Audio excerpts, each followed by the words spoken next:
Bismillahirrahmanirrahim. Assalamualaikum warahmatullahi wabarakatuh.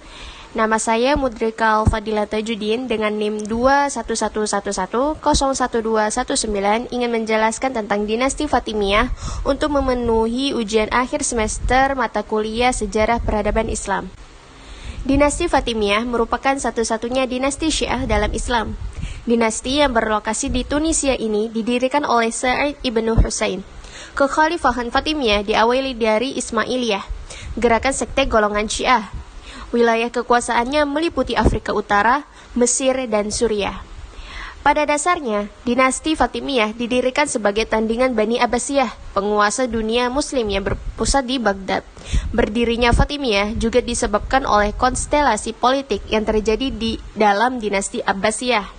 Seperti yang kita ketahui bahwa dinasti ini berdiri karena Sa'id ibnu Husain, penerus Ibnu Maimun. Kemunculannya kala itu merupakan puncak propaganda sekte Ismailiyah yang sempat menggeser kekhalifahan Umayyah. Demikian, keberhasilan gerakan ini juga tak lepas dari upaya propaganda Abu Abdullah al-Hudaid al-Syi'i.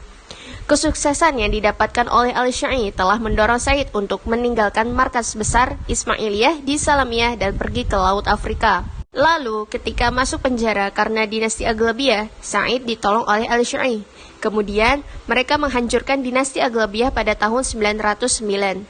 Setelah itu, Sa'id menyatakan dirinya sebagai penguasa dengan julukan Imam Ubaidullah al-Mahdi. Dia juga mengklaim dirinya sebagai keturunan Fatimah lewat Al-Husain dan Ismail. Selanjutnya, ia mengubah sistem pajak dan memperkuat angkatan laut. Puncak keemasan dinasti Fatimiyah terjadi masa kepemimpinan Khalifah Al-Aziz. Kala itu, kebudayaan Islam berkembang dengan pesat.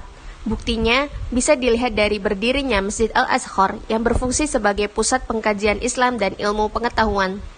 Kemajuan bidang keilmuan dinasti Fatimiyah juga bisa dibuktikan lewat keberadaan Darul Hikam atau Darul Ilmu yang dibangun oleh Al-Hakim.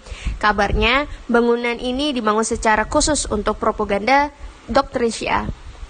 Tak hanya keilmuan, dinasti Fatimiyah juga mencapai kemakmuran di bidang ekonomi. Dinasti tersebut berhasil mengungguli Irak dan daerah lainnya. Selain itu, hubungan perdagangan dengan negara non-Islam juga terjalin dengan sangat baik. Pada waktu orang-orang Fatimiyah memasuki Mesir, penduduk setempat ada yang beragama Kristen Kipti dan Ahlus Sunnah. Mereka hidup dalam kedamaian, saling menghormati antara satu dengan yang lain. Boleh dikatakan tidak terjadi pertengkaran antara suku maupun agama. Masyarakatnya mempunyai sosialitas yang tinggi sesama mereka. Sesuai dengan asal-usul dinasti Fatimiyah adalah sebuah gerakan yang berasal dari sekte Syiah Ismailiyah. Maka secara tidak langsung dinasti ini sebenarnya ingin mengembangkan doktrin Syiah di tengah masyarakat. Namun dengan berbagai pertimbangan mereka tidak terlalu memaksa pemahaman ini harus diikuti oleh para penduduk. Mereka bebas beragama sesuai dengan apa yang mereka yakini. Hal ini dilakukan supaya mereka selalu mendapat dukungan dari rakyatnya demi berdirinya dinasti Fatimiyah di negeri para nabi ini. Ketika masa pemerintahan Al-Aziz berakhir, dinasti Fatimiyah langsung mengalami kemunduran pesat. Kala itu, Al-Aziz yang meninggal dunia digantikan oleh putranya, yaitu Abi Ali Mansur Al-Hakim yang masih berusia 11 tahun.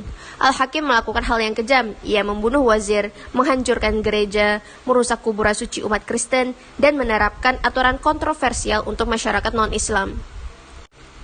Di samping itu, runtuhnya dinasti Fatimiyah juga dipicu oleh faktor eksternal, di mana bangsa Normandia, Bani Saljuk, Bani Hilal, dan Bani Sulaim mulai menguasai wilayah Fatimiyah secara perlahan. Pada masa itu, kekacauan terjadi di mana-mana, kericuhan dan pertikaian terjadi di antara orang Turki, Barbar, dan Sudan. Kekuasaan negara lumpuh, kelaparan yang terjadi selama 7 tahun pun melumpuhkan perekonomian negara. Kemudian, masa-masa setelahnya terus digantikan oleh khalifah-khalifah belia yang bahkan belum menginjak usia akil balik. Wilayah kekuasaan dinasti Fatimiyah di masa keemasannya, pembunuhan dan perebutan tahta mulai terjadi. Perekonomian kacau, pajak naik untuk mencukupi kebutuhan kerajaan, dan ketidakstabilan terjadi dalam banyak hal. Keadaan semakin parah dan rumit dengan datangnya pasukan salib dan serangan balasan dari Al-Malik, Raja Yerusalem. Keadaan menyedihkan itu diakhiri oleh Salahuddin Al-Ayyub pada tahun 1171 Masehi. Ia meruntuhkan dinasti Fatimiyah dan menurunkan khalifahnya yang terakhir dari tahtanya. Di antara peninggalan dinasti Fatimiyah yang paling berharga adalah Universitas Al-Azhar, yang semula mencetak sarjana Syiah, kemudian diganti oleh Salahuddin menjadi universitas yang mencetak tokoh-tokoh seni.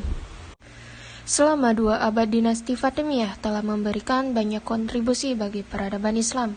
Keberhasilan tersebut dapat diraih berkat kerja keras para khalifahnya yang berusaha mempertahankan dinasti Fatimiyah dari berbagai rintangan.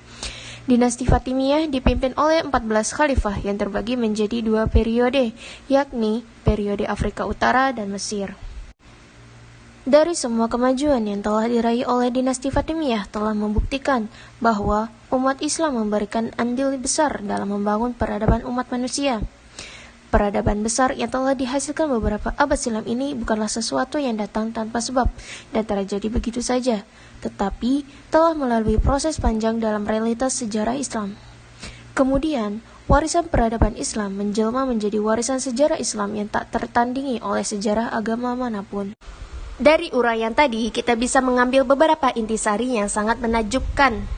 Betapa keberadaan dinasti Fatimiyah ini mempunyai pengaruh yang sangat besar terhadap kemajuan peradaban Islam, mulai dari bidang politik pemerintahan, pemikiran dan filsafat, pendidikan dan iptek, ekonomi dan perdagangan, sosial kemasyarakatan, pemahaman agama, dan lain-lain. Mungkin cukup sampai di sini penjelasan dinasti Fatimiyah dari saya. Apabila ada kesalahan kata, mohon dimaafkan. Wabillahi wal taufiq wal hidayah, waridho wal inayah. Wassalamualaikum warahmatullahi wabarakatuh.